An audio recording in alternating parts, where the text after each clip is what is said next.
আসসালামু আলাইকুম। আমি আজকে দেখাবো সমবাহু ত্রিভুজ অঙ্কন করা।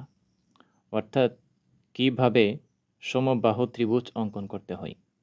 আমরা জানি যে ত্রিভুজের ৩টি বাহু সমান তাকে সমবাহু ত্রিভুজ বলে।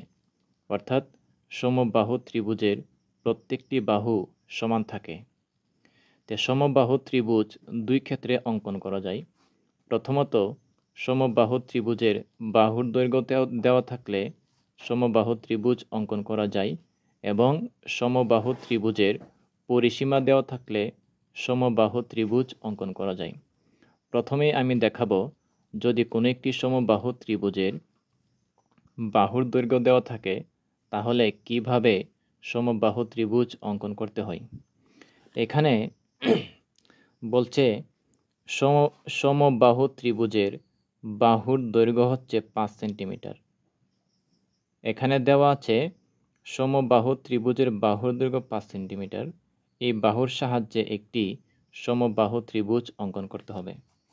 প্রথমেই মনে করি বাহু হচ্ছে এ।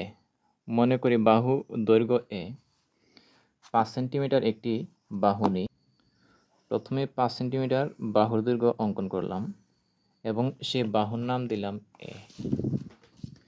এখন প্রথমেই যে কোনো একটি রশ্মি নিতে হবে। প্রথমেই যে কোনো একটি রশ্মি নিলাম।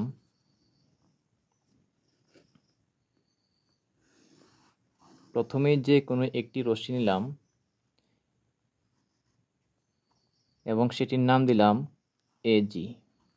এখন এজি হতে এর সমান করে এবি অংশ কেটে নিই।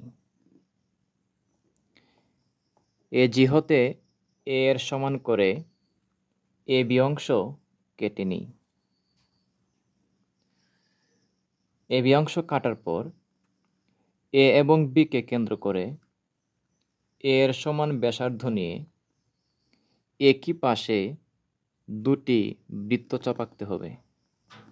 একই পাশে দুটি বৃত্তচাপ আঁকতে হবে এর সমান ব্যাসার্ধ নিয়ে। দুটি বৃত্তচাপ আঁকলাম। মনে করি দুটি বৃত্তচাপ সি বিন্দুতে মিলিত হয়েছে। দুটি বৃত্তচাপ সি বিন্দুতে মিলিত হয়েছে। এখন এসি এবং বিসি যোগ করব। এসি যোগ করে পাই এবং বিসি যোগ করে পাই। এই এসি এবং বিসি যোগ করার পর যে ত্রিভুজটি অঙ্কিত হয়েছে সেই ত্রিভুজটি আমাদের উদ্দিষ্ট সমবাহু ত্রিভুজ। এখন দেখাবো সমবাহু ত্রিভুজের পরিসীমা দেওয়া থাকলে কিভাবে সমবাহু ত্রিভুজ অঙ্কন করতে হয়। এখানে একটি সমবাহু ত্রিভুজের পরিসীমা দেওয়া আছে 13 সেন্টিমিটার। এই পরিসীমার সাহায্যে একটি সমবাহু ত্রিভুজ অঙ্কন করতে হবে।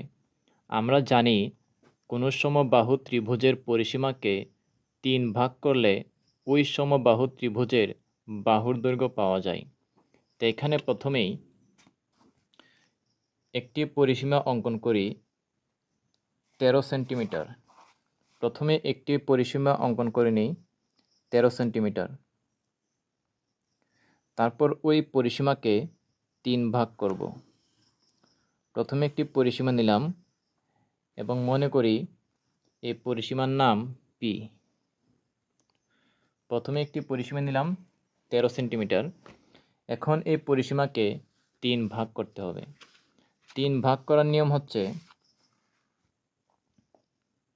প্রথমে এই বিন্দুতে যে কোণ মাপের একটি কোণ অঙ্কন করতে হবে। যে কোণ মাপের একটি কোণ অঙ্কন করতে হবে। যে কোণ মাপের একটি কোণ অঙ্কন করলাম। এই কোণটি অঙ্কন করার পর এই যে কোণটি অঙ্কন করলাম এই কোণটি এখন এই বিন্দুতে অঙ্কন করতে হবে। তো সেম কোণ এই বিন্দুতে অঙ্কন করার জন্য প্রথমে এই কোণের একটি বৃত্তচাপ নিলাম এবং সেম বৃত্তচাপটি এই বিন্দুতে অঙ্কন করলাম। এখন এই কোণের মাপটা নিলাম, এখানে অঙ্কন করলাম, অর্থাৎ এই কোণটা এই জায়গায় অঙ্কন করলাম।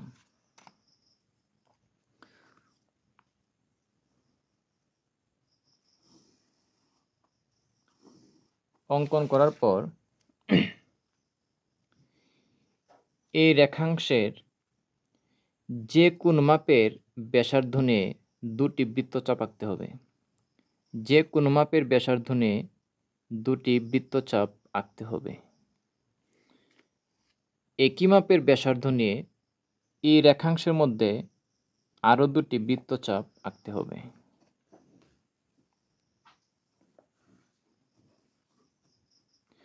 বৃত্তচাপ আঁকার পর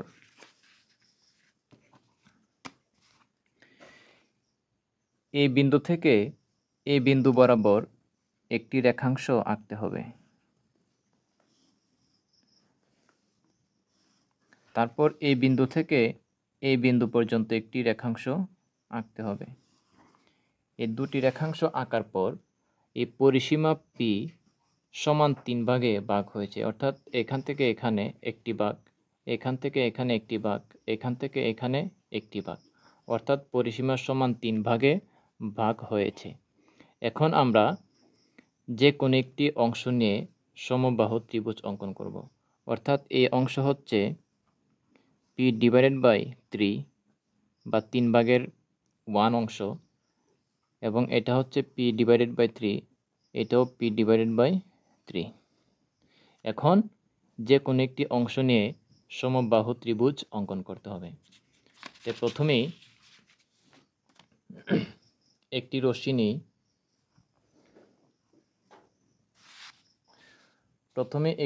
নিই। এবং এই রশ্মির নাম দিলাম AG। এখন এ থেকে p/3 এর সমান ব্যাসার্ধ নিয়ে p/3 এর সমান ব্যাসার্ধ নিয়ে AG হতে AB অংশ কেটে নিই। এখন A ও B কে কেন্দ্র করে p/3 এর সমান ব্যাসার্ধ নিয়ে একই পাশে দুটি বৃত্তচাপ অঙ্কন করতে হবে। মনে করি দুটি বৃত্তচাপ C বিন্দুতে ছেদ করে। এখন AC এবং BC যোগ করি। AC এবং BC যোগ করার পর যে ত্রিভুজটি অঙ্কন হয়েছে সেই ত্রিভুজটি হচ্ছে আমাদের কাঙ্ক্ষিত সমবাহু ত্রিভুজ।